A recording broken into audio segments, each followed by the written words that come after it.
जिन जातियों को आरक्षण का भरपूर लाभ मिल चुका है उन्हें इस कैटेगरी से बाहर निकल आना चाहिए और जनरल के साथ मुकाबला करना चाहिए, ये कहना है सुप्रीम कोर्ट के जजेस का। नमस्कार, तर्ज सियासत में आपका स्वागत है। मैं हूं वैद मिश्रा।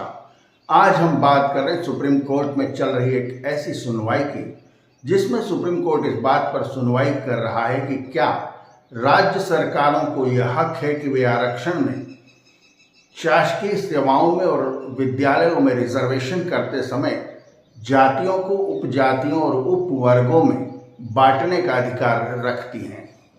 मंगलवार को सुप्रीम कोर्ट के 7 जजों की संविधान पीठ ने इस बात की कानूनी समीक्षा शुरू की कि क्या राज्य सरकारों को आरक्षण देने में जातियों का उपवर्गीकरण करने का अधिकार है। सुप्रीम कोर्ट ने कहा कि पिछड़ी जातियों में जो लोग आरक्षण के हकदार थे और इससे लाभान्वित भी हो चुके हैं, उन्हें अब आरक्षित कैटेगरी से बाहर निकलना चाहिए और अधिक पिछड़ों के लिए रास्ता बनाना चाहिए।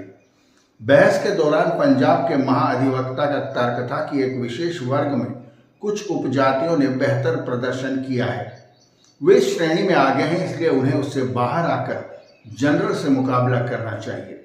वे वहां क्यों रहें? आरक्षण का उद्देश्य भी यही था कि यदि कुछ जातियां उस स्तर को प्राप्त कर लेती हैं तो उसे बाहर आ जाना चाहिए।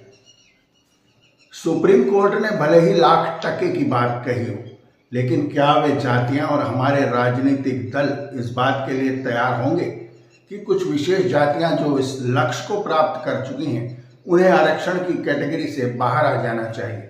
बिल्कुल नहीं, क्योंकि आरक्षण एक ऐसा चिन्ह है जो एक बार बोतल से बाहर आ जाता है तो उसे फिर से बोतल में बंद करना लगभग नामुमकिन है।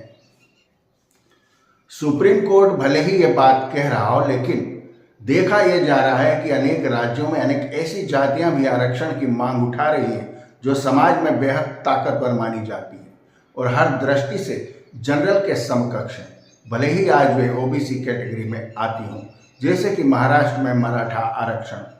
महाराष्ट्र में आज तक एक भी मुख्यमंत्री भाजपा का छोड़कर ऐसा नहीं हुआ जो मराठा न हो, इंक्लूडिंग शरद पवार।